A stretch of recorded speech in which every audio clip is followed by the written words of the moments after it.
Заповядайте, госпоѓа Гордана Силјамска.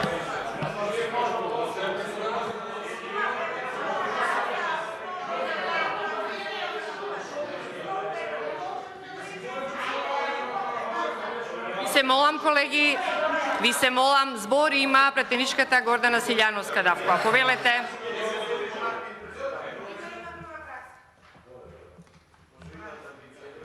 Да.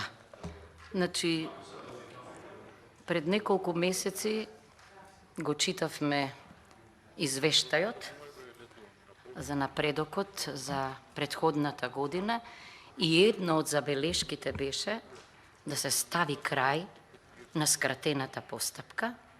Зошто? Бидејќи скратена постапка не е европско правило.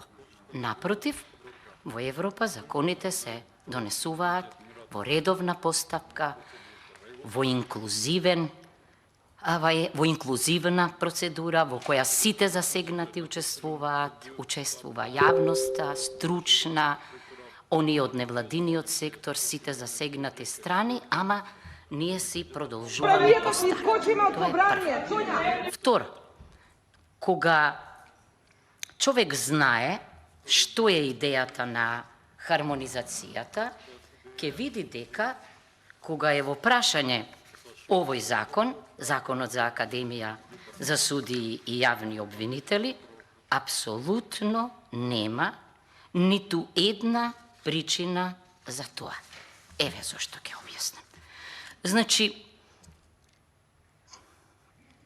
Европската Унија, дури и во однос на членките, нема директна надлежност во правосудниот систем и европските стандарди нема да ги пронајдете. Не се однесуваат, не се содржани во поглавието 23 како барања кои треба да се исполнат во така наречениот процес на европеизација. Зошто? Бидејќи, значи, не се акти од така нареченото аки комунитер. Овде ќе читате препораки, меѓутоа нема да најдете директива и регулатива.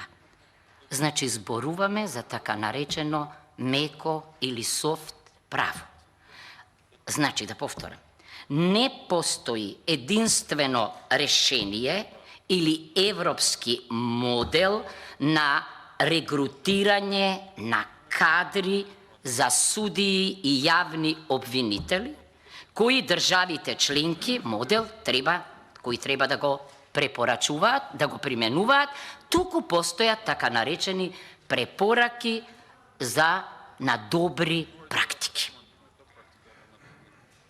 Да продолжам, кога се формираше Академијата, бидејќи ова ми се чини трет закон, мора и четврти да не, за Академијата, што се земе, што беше земено во предвид тогаш, советодавните мислења, и тоа можете да ги проверите, советодавното мислење број 4, советодавното мислење број 9 на консултативниот совет на европските судии, и што се промовира во нив?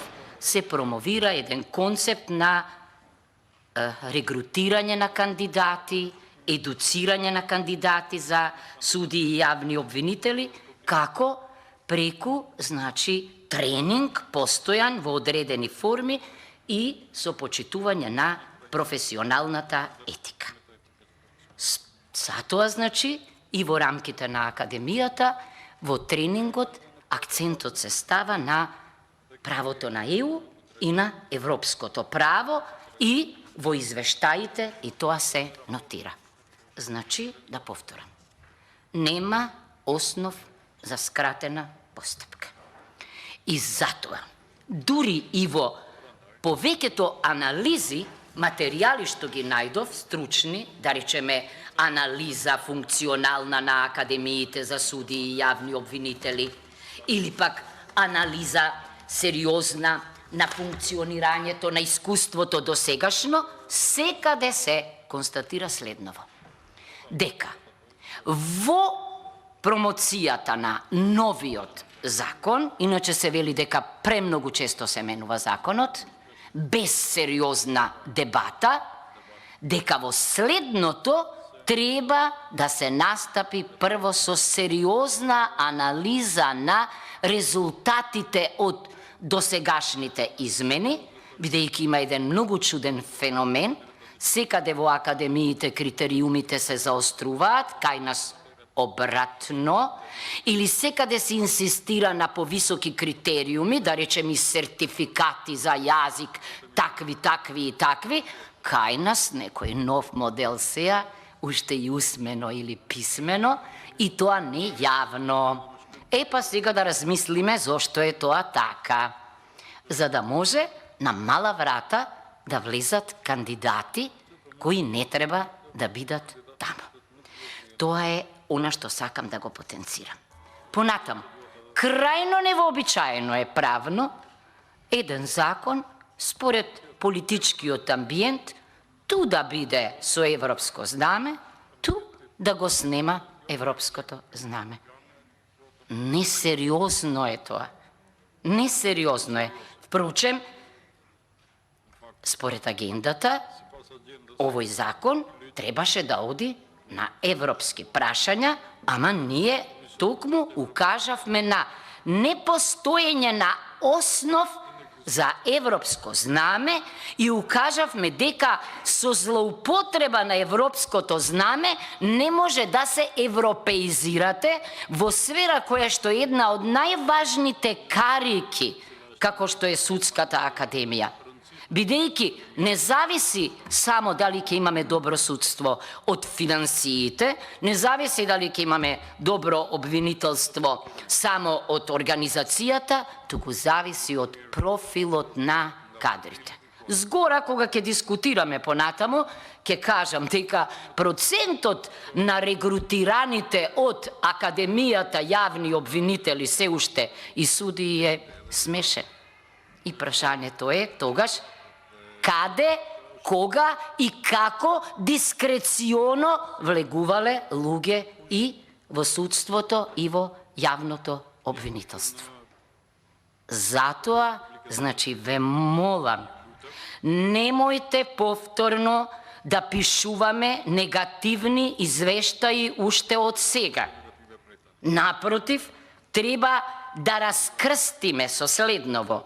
Во сите парламенти во ЕУ, брза постапка, скратена постапка е редок феномен. Кај нас тоа не е така, впрочем процентот што го наведуваат во извештаите доволно говори за тоа. Понатаму, во текстот на законот, толку чудно ми е, уште во воведот, се вели дека, замислете, оценка на финансиските последици врз буџетот нема импликации. Проценка на финансиските средства потребни за спроведување на законот, начин на обезбедување нема. Ама тоа е невозможно, бидејќи сите сериозни анализи и однадвор во извештајот и одвнатре велат дека, бидејќи селектираните кандидатки и кандидати се во работен однос кога се на едукација, логично е дека се потребни средства.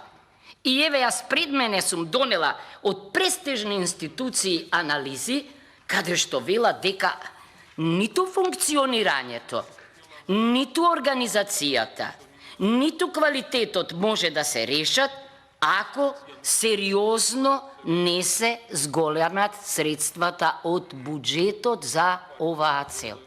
Ова е несериозен пристап. Ништо посебно не бараме ние. Бараме само еднаш да станеме парламент сличен на останатите парламенти. Да можам да кажам дека да, го прочитав и сериозно го разбрав она, дека редовната постапка и неогромниот број на закониот и ние што правиме во анабиоза, ке седиме со месеци, ништо не работиме, и после одеднаш едно фантастично темпо под притисок, извинете, не на потребите од добар јавно обвинителски и судиски кадар, туку напротив, под притисок на интересите, час поскоро на поинаков начин, а не на европскиот, повторно, затоа ќе дискутирам кога ќе имаме суштинска расправа, да посегнеме по некои чудни решенија. Значи, затоа јас молам да престанеме да се китиме со европско знаме, да не го залепуваме таму каде што не му е место, зашто впрочем и идејата во деловникот не е напиши хармонизација и оди по скратена постапка, туку нешто друго. Токму тие добри стандарди да ги вградиме. Јас сум шокирана од една наша колешка, која во медиумите рече дека па ако 3 дена не биле доволни за дебата, тогаш не знае колку би биле потребни. Ајде ве молам да видиме каде, кога и како се одвива дебатата за законите во парламентите во соседството. Па ние станавме пример не за добра приказна, за лоша приказна. Значи не можете да влезете со закон, со европско знаме на Комисија за европски прашања, во меѓувреме, пак во скратена постапка, да продолжите на Комисија за политички систем. Не може. Јас затоа, значи, ве молам, ако сакате сериозно да се подготвиме, а се подготвуваме ние, не само деловникот да го почитувате, туку и добрите практики.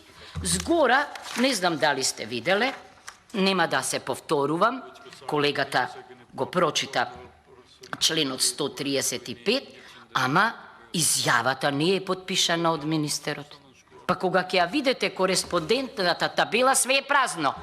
Па чекајте, мислите дека ние не гледаме и доста више со тој асоциација и стабилизација, ма нема врска тоа со аки комунитер. Нема врска. Значи, станува веќе не само досадно, станува компромитирачки за овој парламент. Секоја година истото се чита, дека не треба, не зборувам само за овој состав парламентарен. Таа препорака престанете со скратена постапка, јас не знам колку пати сум ја читала.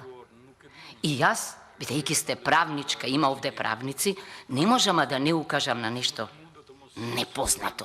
Замислете, влада одредува постапка во која ќе се носи закон. Луѓе, ова е сулудо. Само парламент може да определи постапка во која ќе се носи закон. Како тоа ние ќе определиме како ќе одлучува владата, а овде владата тука ќе ни прати закон во редовна постапка, па ако мисли дека нешто прекутруба брзо треба да се издействува, ќе си го повлече, па ќе го врати во скратена и ние ќе го прифатиме тоа. Еве, држете ме за збор. Јас одговорно тврдам дека единствено генералните секретари, секретаријати се тие кои што буквално, механички законите, бидејќи јасно е кој каде е профилот на луѓето стручен и компетентен, определуваат кој закон во каква постапка ќе се носи само овде, а не во владата. Што сакам? Тоа дури згора, замислете, место министер повереник е подпишан, а треба да биде подпишан министер. Не бројам, значи таму има точно определени услови за да може еден закон да се носи по скратена постапка. Згора, вие прочитавте членови, да, релевантни се тие, меѓутоа мора да се има во предвид и оној член 79 ставот 2, каде што се вели дека Собранието не може да расправа по предлог закон со кој се врши усогласување со правото на ЕУ, ако предлог законот не го разгледала Комисијата за европски прашања на Собранието. Зошто Комисијата за европски прашања на Собранието? Затоа што се предпоставува дека се работи на вистина за хармонизација со директива или со регулатива, иако и кај директивите морам да кажам, бидејќи тие се дел од секундарното право, воопшто не се бара од државите на ист начин да постапуваат. Целта е иста, патиштата се различни. Значи, ако е така, тогаш на Комисија за европски прашања не утврдивме ние, ниту може, спротивно е, не треба да сте правник, за да го прочитате деловникот и да видите дека не се работи за хармонизација и затоа јас ви прочитав, значи, што значи во суштина хармонизацијата и дека овде апсолутно не зборуваме за тоа, ви прочитав од сериозна научна анализа на познат институт, значи, кој што на крајот вели дека време е кога ќе пристапиме кон донесување на, иако ова слободно може да е измена на законот, а не нов закон. Што е ова со нови закони, мене не ми е јасно, бидејќи само тоа покажува отсуство на концепт. Кога постојано менувате закони, а особено кога носите нови, вие немате концепт, немате стратегија, немате решение. И всушност моделите што се менувале, ке зборуваме подоцна за тоа, тоа го докажуваат и затоа јас ве молам еднаш за секогаш да сватиме дека процедурата е гаранција за квалитетен закон. Гледаме дека 2020 сме го менувале законот за јавно обвинителство. Повторно сега чувме дека се сеќавате од првиот човек на Советот за јавни обвинители дека е развластен со последните промени Советот за јавни обвинители. Значи, а поврзани се тие нешта. Поврзани се. Па нема потреба, Снежана, од декори. Не сме ние джуджиња овде. Еден со друг. Значи, нема проблем како во дебата. Не беше злонамерно. Не е упатено на вас. Во ред. Значи, сите анализи на работата на Академијата за суди јавни обвинители во поглед на законот велат дека изготвувањето треба да се одвива во координација со Министерството за финансии особено. Понатаму, дека треба да бидат вклучени представници на науката, на стручната фела, на организациите што се занимаваат, дека треба да се стави крај на политичкото влијание во процесот на селекцијата, дека партиското влијание доведува до несигурност и нестабилност на правниот поредок, бидејќи во стартот имаме профил кој што не се регрутира според заслуги и квалитет, дека треба да се заострат критериумите, дека не смее квалитетот да се жртвува за квантитетот. Значи, дури и Венецијанската комисија, како што знаете, вели дека најважно е во инклузивен манир, во редовна постапка, сите да се вклучат за да дојдеме до решенија кои што ќе можат да се применат. Нема да должам повеќе, бидејќи веќе колегите пред мене истакнаа, меѓутоа ве молам, немојте таму каде што нема европски модел, ние да се повикуваме на европскиот модел, немојте тамо каде што нема директива и регулатива да се повикуваме на тоа, немојте ние на препораките што сме ги добиле да градиме модел, бидејќи препораката е нешто сосема друго и мислам дека во стартот повторно направивме грешка. Не очекував да се случи денеска ова што се случи.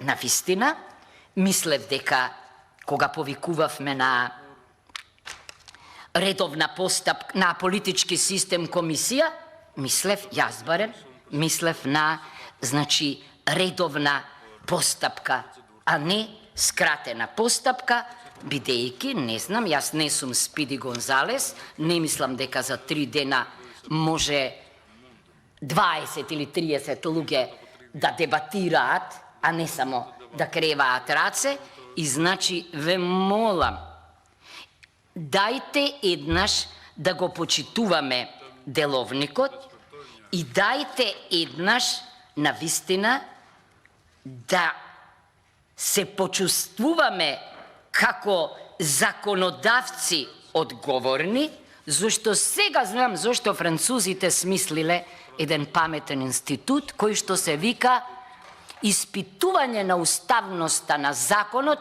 пред да стапи во сила. Екс анте, не пост фестум, екс анте за најважните закони, Уставниот совет на Франција прво ќе го погледне законот и ќе каже каква инспирација за нешто што кај нас се нарекува Уставен суд. Голем проблем имам, бидејќи тој треба, не мора, значи нашиот Уставен суд може и сам да реагира. Денеска цела Европа се плашат од активизмот на уставните судови, и стануваат преактивни. Нашиот Уставен суд како закотвен брод крај Вардар реагира по повик, со години не постапува, а јас очекувам често пати, значи, тој да реагира на време. Затоа пак ние треба да бидеме одговорни. Оти утре ке речат во времето на составот тој и тој беше донесен овој закон. Ке дојде еден ден еден Уставен суд. Таму нема ограничување временско. Ке дојде и пред судот во Страсбург некои случаи ке дојдат. Дајте да не се срамиме. Значи, затоа ве молам. Вие сте првата меѓу еднаквите овде.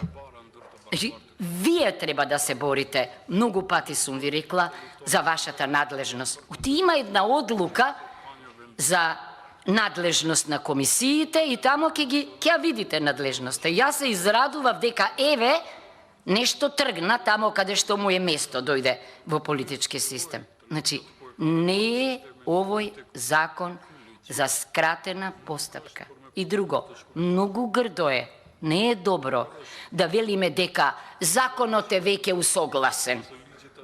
Каде тоа се усогласи? Па експерти по светот има и по Европа. Ама не може тие вон институционално да се усогласуваат со владата, а ние само да вежбаме гимнастика, еднаш реков. Не. Овде треба дебатата. Јавноста не ги гледа тие луѓе. Значи, ова е школата на демократијата.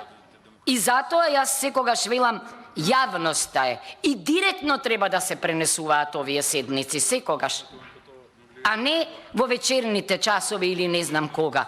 Зашто ние треба да проверат граѓаните дали во законски, дали во уставно, дали во деловнички утврдена процедура, дали во соочување на аргументи и контрааргументи, навистина сме за владење на правото или аман веќе од таа поезија инфантилна само владење на правото, транспарентност, демократија, правна држава.